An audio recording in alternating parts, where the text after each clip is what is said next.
പുസ്തകം വായിച്ചുകൊണ്ട് ഒരു മനുഷ്യൻ നന്നാവണം എന്നുള്ളൊരു അഭിപ്രായം എനിക്കില്ല. ഇതിപ്പോൾ ഇവിടെ ഇരിക്കുന്ന കുറേ ആൾക്കാർ എന്നെ ചീത്ത വിളിക്കും. പക്ഷെ പുസ്തകം എന്ന് പറയുന്നത് ഈ ഇങ്കിട്ടവണ്ണൻ്റെ കഥ എന്ന് വെച്ചാൽ എൻ്റെ വീട്ടിനപ്പുറത്ത് ഒരു പടിഞ്ഞാറ് ഇല്ലുണ്ട്. അപ്പോൾ എൻ്റെ വില്ലമ്മ പറഞ്ഞതാണ്, എൻ്റെ അമ്മയുടെ അമ്മ മരിച്ചു, കുറേ 10-15 വർഷം മുമ്പേ മരിച്ചു. അപ്പോൾ ഈ അമ്മമ്മയുടെ ചെറുപ്പകാലത്ത് ഇയാള് സംസ്കൃതം അരച്ച് കലക്കി കുടിച്ച വേദങ്ങളെല്ലാം ഹൃദിസ്ഥമാക്കിയിട്ടുള്ള ഭയങ്കര ബുദ്ധിയുള്ള മനുഷ്യനാണ്.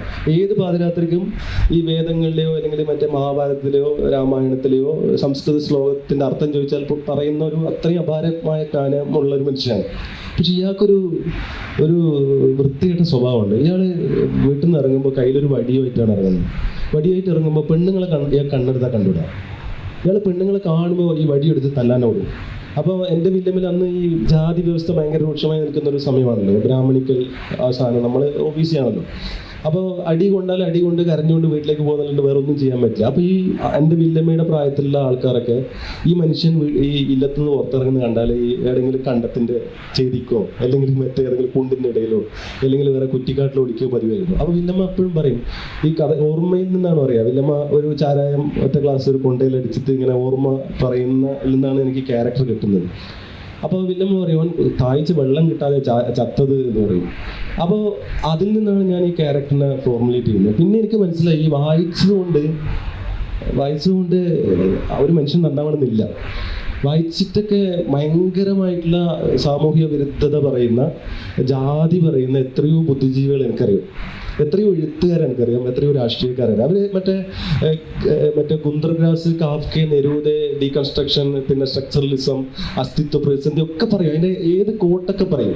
കസാൻഡിസാക്കിസ്, ടോൾസ്റ്റോയ്, കരമസോവ് ബ്രദേഴ്സിൻ്റെ കോട്ട്സ് പഠിച്ചു കഴിഞ്ഞാൽ തന്നെ നമ്മൾ മാറുന്നതാണ് ഞാൻ വിശ്വസിക്കുന്നത്. പക്ഷേ ഇങ്ങനെ വായിച്ചിട്ട് ഒരു മാറ്റവുമില്ലാത്ത, സമൂഹത്തോട് യാതൊരു പ്രതിബദ്ധതയില്ലാത്ത, എല്ലാത്തിനോടും പുച്ഛമുള്ള എത്രയോ വായനക്കാരാണ്. പക്ഷേ വായന കൊണ്ട് മൂല്യബോധമുള്ള ഒരു മനുഷ്യനാണ് പുസ്തകങ്ങൾ വായിച്ചാൽ വരുക.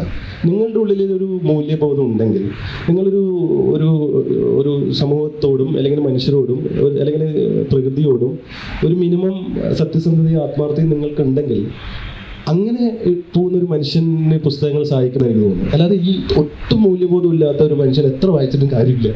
അങ്ങനെ എത്രയോ ആളുകളെ പരിചയമുള്ള ഒരാളെന്ന നിലയിൽ നല്ലോണം പുസ്തകം വായിച്ചുകൊണ്ട് നല്ല മനുഷ്യനാവണമെന്ന് ഉള്ള ഒരു ധാരണ അനുഭവാത്മക തലത്തിൽ എനിക്കില്ല. പക്ഷെ നല്ല പുസ്തകങ്ങളൊക്കെ വായിച്ച് നല്ല മനുഷ്യന്മാർ ഇഷ്ടംപോലെ ഉണ്ട്, ഞാൻ ഇല്ലാന്നല്ല പറഞ്ഞത്. പക്ഷെ അത് അങ്ങനെ നല്ല മനുഷ്യരാവാനുള്ള കാരണം അവരുടെ ഉള്ളിലൊരു മൂല്യബോധമുണ്ട്. ആ മൂല്യബോധം ഇല്ലാത്തവൻ എത്ര വായിച്ചാലും അയാൾക്ക് ബോധം ഉണ്ടാവില്ല എന്നാണ് ഞാൻ മനസ്സിലാക്കില്ലായിരുന്നു.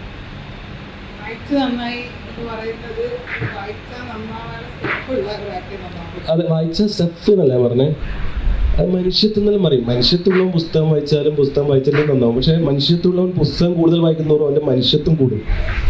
ഓൻ സമൂഹത്തോടും പിന്നെ ലോകത്തോടും കാലത്തോടും കുറച്ചും കൂടെ സ്നേഹത്തോടും സഹിഷ്ണുതയോടും അത്രമേൽ ആഴത്തിൽ ചേർത്ത് പിടിക്കാൻ ശ്രമിച്ചുകൊണ്ടേയിരിക്കും. അപ്പോൾ വായിച്ചിട്ട് ഏകാധിപതികളായിട്ട് ജീവിച്ചുകൊണ്ടിരിക്കുന്ന എത്രയോ രാഷ്ട്രീയക്കാർ നമ്മളുടെ ചരിത്രത്തിലുണ്ട്, എത്രയോ കലാകാരന്മാരുണ്ട്, എത്രയോ എഴുത്തുകാരുണ്ട്, സിനിമാക്കാരുണ്ട്.